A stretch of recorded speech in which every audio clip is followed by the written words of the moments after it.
outlined in the morning session, uh, being a police officer for the last 26 years, I think I'll be able to speak on something or other on every subject, but thought my colleagues are there, so they'll take care of some of the things, which I thought will be some interest to you probably when the so-called breach of privacy, radio tape, and other things are making news.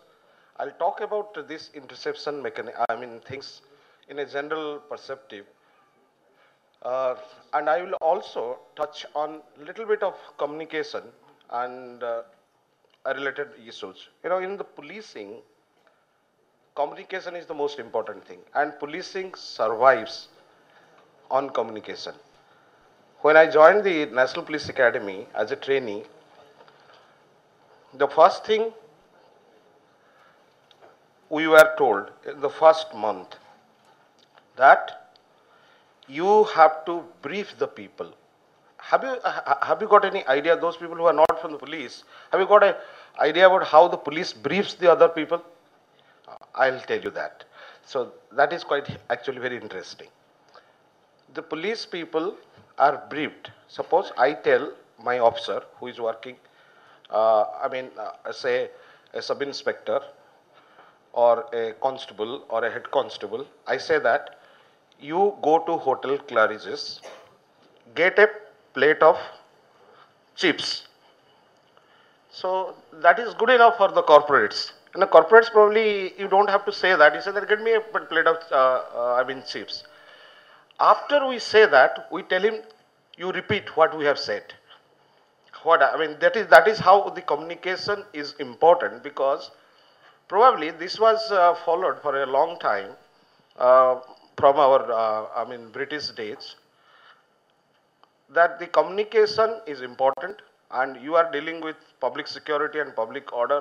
Therefore, the communications to be absolutely clear and there should not be any ambiguity. Now coming to information communication and technological ICT kind of things, this particular thing has not actually changed. I will be telling you very frankly, police probably is one of the sectors in India today which is mostly IT challenged. It's not very IT developed.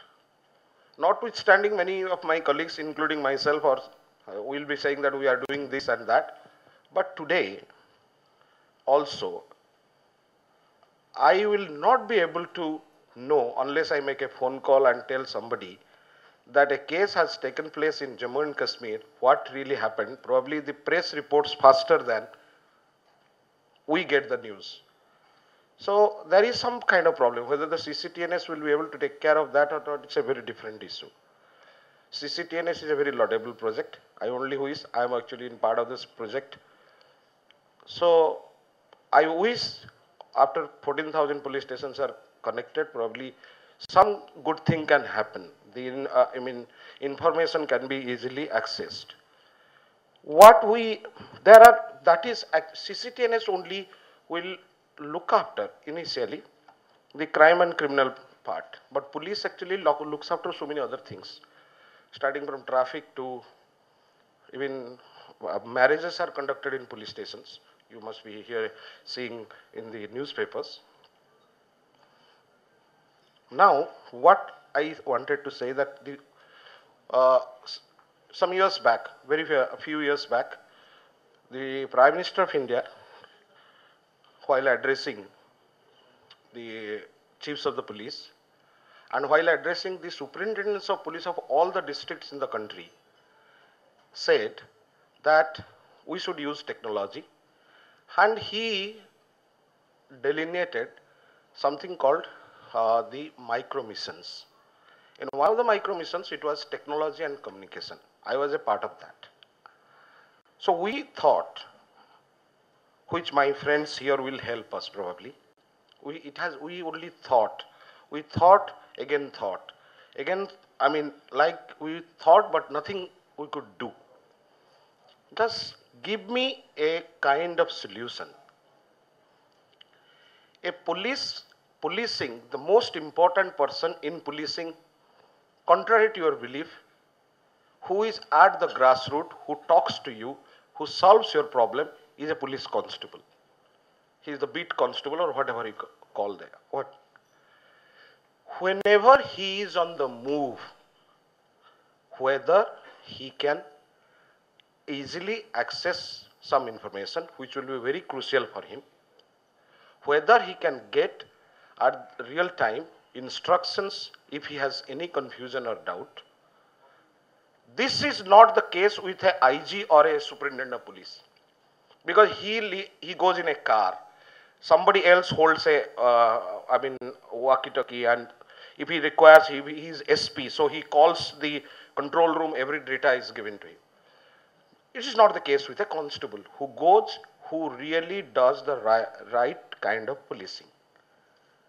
So whether an iPad will be enough that we give it with a GSM inside the iPad, or I do not know. I mean, then where the data will reside, because in police, except for two states, there is no data center where all kind of data is available and you access it. So this is where we are thinking that if you empower the constable on the street with information easily, two-way, this is a great thing we can do. This is one of the things I wanted to tell, because this is an August gathering, because there are people from the industry here. The second thing I wanted to say before I conclude is that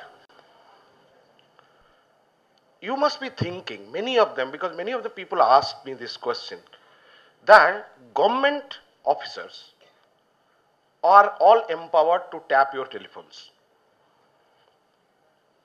And they keep on listening to you, and they get into your privacy and other things.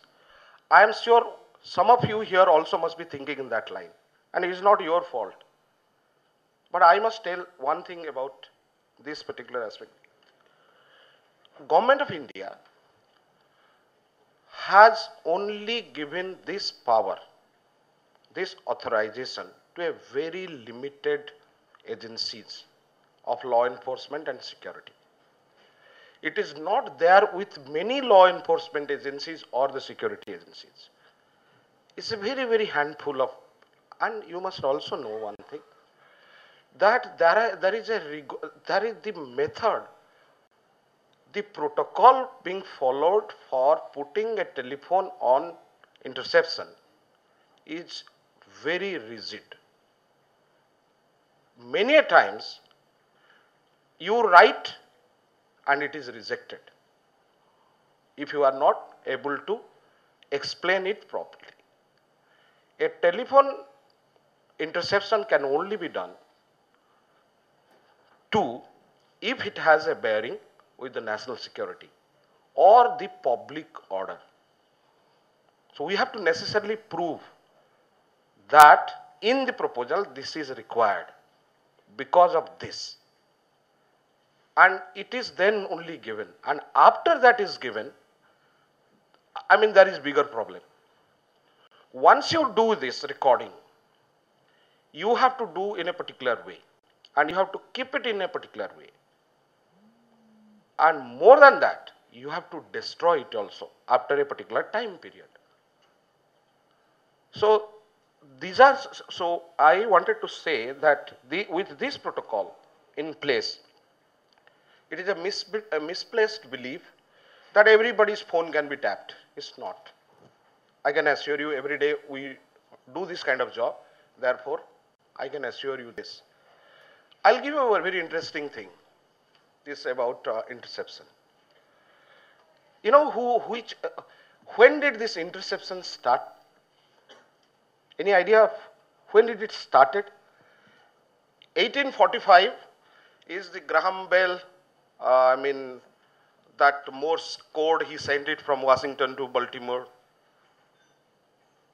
And in 1867, very interesting, this is a very interesting thing for your quiz for your children, I can share this with you. One of the Wall Street stock brokers in 1867, what he did, that was the telegraph era.